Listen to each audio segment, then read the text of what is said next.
Wow, good morning. Happy Saturday. It is Saturday today. I'm not just saying that. Not like other times. These are A2 pin setters. I can't talk. I haven't had enough coffee yet.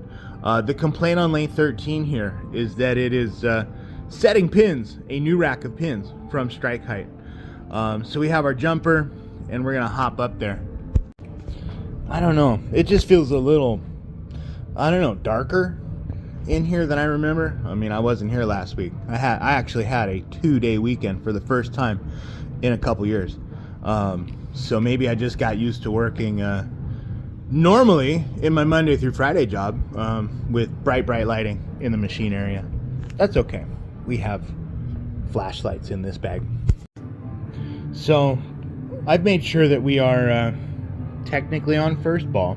We've got our jumper installed in the manager's control plug because there's no mechanic override switch here. So let's fire it up. We have a full deck. Let's see what happens.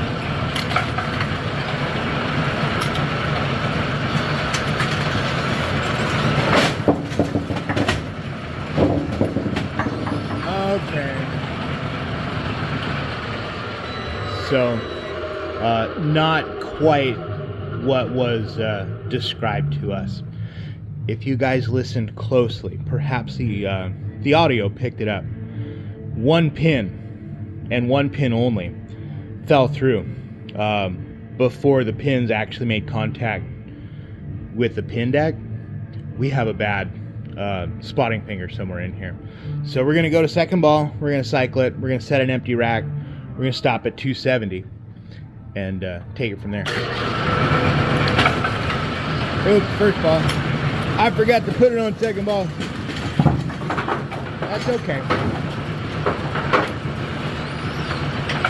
Second ball, cycle. Latch that at 180, and she will stop at 270. I think this would be a good time to reiterate the importance of being aware of your surroundings and, you know, just looking around, right? Because I looked over here. Look at this guy. She's getting ready to fall out. Just happened to look like, hey, what else can we see? Yeah, that's not good. That's going to be a problem later on. So let's get that screw back where it needs to go, and then we'll inspect our moving deck over here. Yeah, that's better. That looks good. So we're back on track. We're down here, back on 13 at 270, and we have some missing hardware here, don't we? Yep. It's yeah, it's bad. See if I can get the light around a little bit. It's not not good. So let's see if we have a new spotting tong. I'm guessing that one's bent. We won't know until we loosen up the long bolt and get a better look at it, but it's definitely shifted out of position. No biggie, quick and easy. So for that, we're going to need a 7/16 wrench. I haven't even opened the tool bags yet. Oh, wish this stuff would get lighter and not heavier over time. That's okay. Let's grab, those are 3/8. There we go. Now that we've got her out, you know, it doesn't look too bad. Look at that edge. It's not, I mean, it's a little warped. It would be better to find a new one, but I think if we were not able to, then this would work just fine still. However, the long bolt is pretty badly bent there. So we're gonna need some new hardware no matter what. So let's scrounge the shop. Let's see if they have a new spotting tong. We'll bring one in, as well as some brand new hardware. So we did have we have a used one that looks like it's in pretty good shape. However, what we're gonna do, we're gonna bevel this edge down because it might protrude a little bit. from the casting of our moving deck. We don't want to create a pinch point for pins to hang up on. So we're going to buzz it off on the grinder. I know aluminum doesn't go on a grinder wheel. I don't care. I'm going to do it anyways. There. Now we have a nice, gently beveled edge. It's nice and smooth. It's not going to catch any pin bases or anything like that. So we've covered our bases there. We have a new long bolt. Well, new to that machine long bolt. New to that. This one's been living in the ocean. Yeah, here's the bent one. That one can fuck right off. Maybe we hit this with the wire wheel while we're standing here, knock some of the rust off. Yeah, now look, nice and shiny. Looks almost brand new now, huh? So this might be a good idea to talk about, now we've got it in the machine, why we beveled it. See if I can turn my light on bright and maybe get a better angle. Now we don't have anything sticking out, right? This edge sticks out a little bit. There's another spotting finger in here where things hang out a little bit more. You can kind of see in there. That little edge sticking out could potentially cause bowling pins to hang up in there. And, you know, that one's beveled pretty good. Did I do that one? I don't know. Maybe the newer ones come beveled like that. Part of their manufacturing process. The old ones did not. So the old spotting finger's out, the new one's in. We're gonna pull our tools back and evacuate and run it. So everything else in there looked to be in good condition. Let's go ahead, we'll plug it in. Make sure our breaker is on, jumper's plugged in. Bring her up to 0. Why did the motor not turn on? Oh, I must have, oh. Yeah, that's a whole different story. We're not gonna focus on why that motor was not all the way plugged in.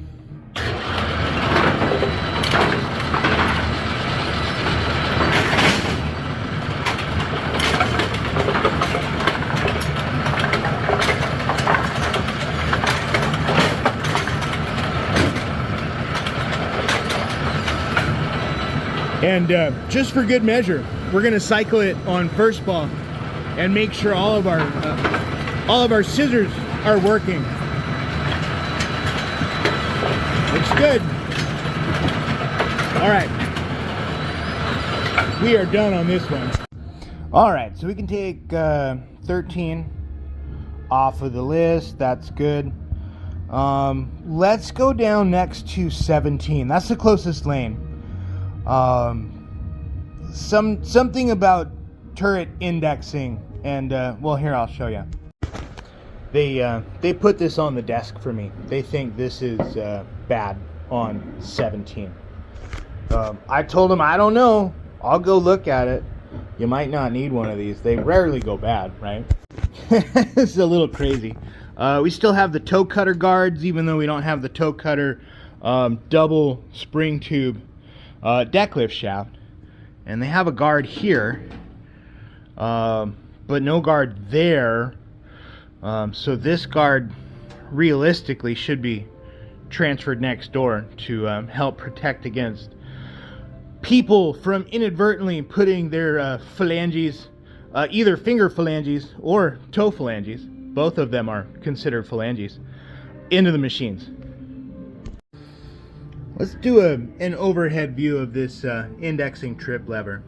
Does it have a little bit of wear and tear from improper adjustment over the years?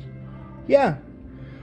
Do I think that's bad enough it warrants replacement? No, I don't. Let's power the thing on and let's cycle it and let's watch, make some observations and see what the underlying cause is. The fact that that's worn out, it's not affecting performance, right? So what is affecting performance? No, we don't know yet. We got to put on our detective caps. I'm simulating putting on a baseball cap right now. You can't see because you're looking that way, but we need to figure out what the real problem is. So this is kind of where it comes down to fundamentals, right? The weight of the pin alone should cause the turret to index.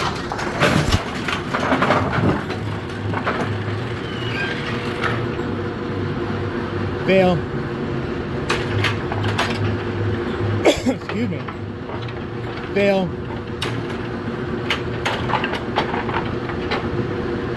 Fail. Fail. So we have some indexing linkage components that we need to take a closer look at. So here's kind of a good, quick, down and dirty check on free play.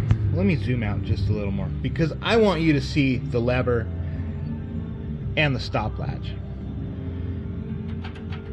That's all free play. It's just flippy floppy.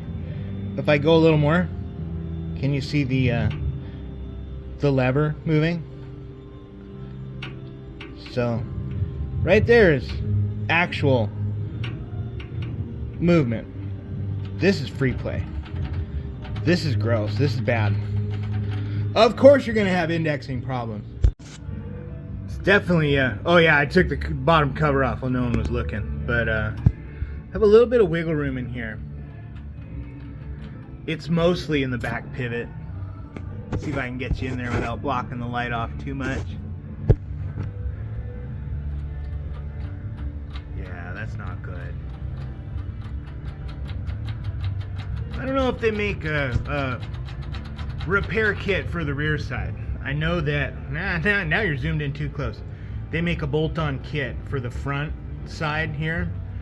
You know, maybe we can try and come up with a solution like that for the rear side and take out some of that weeble wobble wigglies. That's not good. So we have a couple of bolt kits here. What I'm gonna try, I don't know if I recommend it yet, I've never done it before.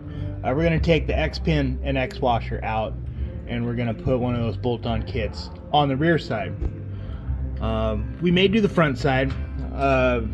This is a Model A or older style turret, steel turret frame. We don't have room to come out that way because the bolt-in kit is supposed to feed in through there and the nut goes on the back side.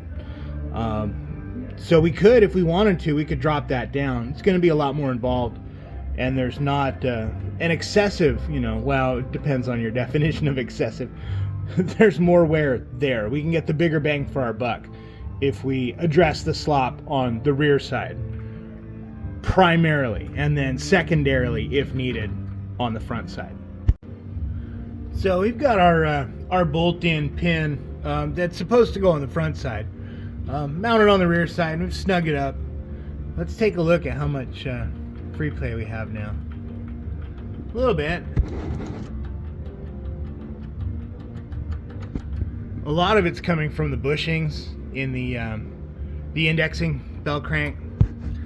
A little bit's coming from here. But what I'd like to do is at this point, I know it's not perfect, but let's maybe we'll set our cover aside and let's check our indexing adjustments. Let's retest. We'll check adjustments and retest, and if everything's perfect, then great.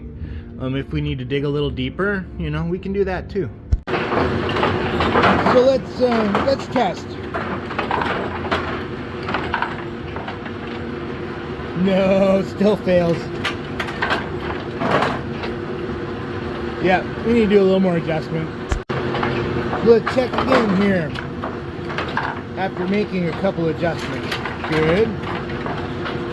Good. Good. Good. Good. Good. Yeah, buddy. There you go. Good. A+. Alright, so that's going to do it for lane number 17. Let's jump over to 29 and 30. Let's check out a ball track or Y switch issue.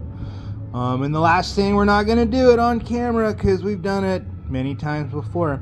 If you want to see a ball wheel belt replacement in its entirety, you can go backwards in time. We've done that a few times already. I don't think we need to do it and add another half an hour to the length of this video. So let's look at this. I wiggled the track over there. Everything is solid there. However, we are not solid here. We have some wiggle room. This bolt is loose, and this bolt is loose, and the bolt back there is loose. So let's grab some 9/16ths and let's tighten everything up, and then we'll go from there. I got all the way down there to my tool bag. It's on the other side of the building. And I remembered, yeah, these are 1/2 inch. These are 9/16ths. Yeah. So we're going to tighten this up. We're going to double check all 3 of our bolts. We're going to double check the bolt to the strut on the kickback division also. Yeah, let's take it from there. Awesome. So now that everything is tightened back down, we redid our wiggle test, and it's still kind of, it's a little wiggly. But yeah, check it out. It's cracked. Super. Is that a huge problem? I don't know yet. Will it run the way that it is? Maybe. We don't know yet. I don't know if they have a spare track. I think that what I'm going to do is bring back probably, I don't know, maybe 4 house balls, and we'll feed them up the lift rods and watch them exit through the Y switch. We'll do that for this lane and the other lane of the pair and see if we can identify what's going on, because the notes or the information that we're being given is a little bit vague. We'll be honest. This information is not coming from highly experienced technicians. We'll put it that way. So they're trying their best, but we need to, I guess, big picture, you know, check the rest of this stuff, right? So let's start with 30. Let's turn it on, and we'll cycle it.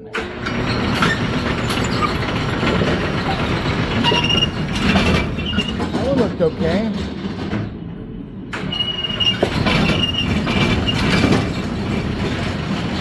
Yeah, that seems good.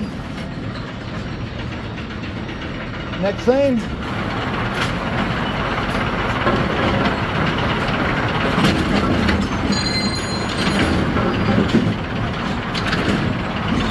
Yeah, that looks pretty good. So everything looks good. We'll need to definitely let them know they've got a cracked track. They have a guy, retired welder, who's a family friend, and maybe he can tackle this. I don't feel comfortable doing that in this building. Let's just leave it at that. I did notice that these lift rods are sitting a little bit low. I'm gonna go grab a ball. We're gonna do a kind of a top of the lift rod check here.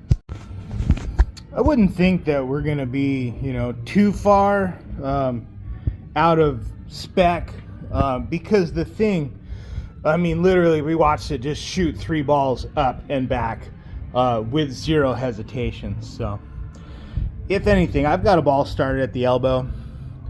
I'm just gonna lower that set screw down a little bit and shorten our gap. So our gap between the bottom of the set screw, this one has a nut plate on it, but the gap between our nut plate on the bottom of the set screw and our spacer on our lift rod pin here is about 1/8 of an inch. Not very big, doesn't need to be huge. Then I'm going to turn it on, and we're going to stop the ball, and we're just going to let it sit at the top of the lift rods and see if the kickers can bucket off the top of the lift rod. So let's see. Let's power it up. Yep. A plus. I think we're good here. So let's take, pardon me, let's take 29 and 30 off of our list here. Everything looks good there. The last thing on my to-do list is a ball wheel belt replacement. Not gonna, like I said before, we're not doing that on camera. If you'd like to see that, you can go backwards in time. And another thing is lift rod adjustments. We've done a video on that pretty extensively. The thumbnail was a pink bowling ball, so you can go backwards in time and find the thumbnail with a pink bowling ball, and that's going to be a very helpful video. So we're going to have a sip of water, we're going to have a little more coffee, we're going to do that ball wheel belt, and then we're going to go home. But you guys, you can go home right now. Class dismissed. Take the rest of the day off. Well, I'm not an HVAC tech, but I know enough to be dangerous, right? We got a new thermostat on this. This is a wireless unit. This is the main unit, and they have a remote sensor located out in the building. But this hub, it's not displaying any power. So if you don't have power, it can't sync to that wireless monitor, and it can't be picked up by your thermostat. What do these go to? I don't know. I kind of don't want to touch it. So I don't know why we don't have power here. Perhaps the module's bad. Perhaps a breaker is turned off somewhere. We don't know. I'm just trying to help them out. At least we got the thermostat issue solved. But that brought up some bigger issues.